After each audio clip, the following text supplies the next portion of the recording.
Pull back in. Out. One more.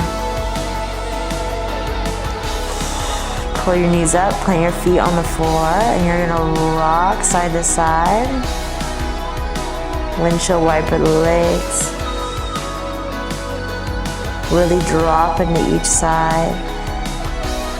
This is going to help again release your tight hip flexors and your quads.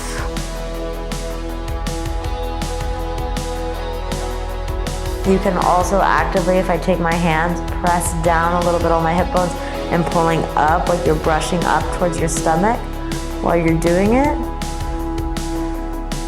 That can really help release tight hip flexors and quad.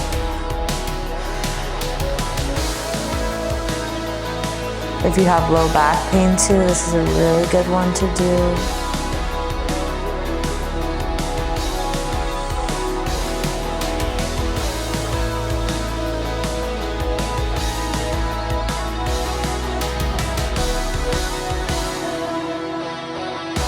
If you guys are just watching, you haven't done any move yet, and you're watching to here, get down and try this one right now, especially if you sit a lot.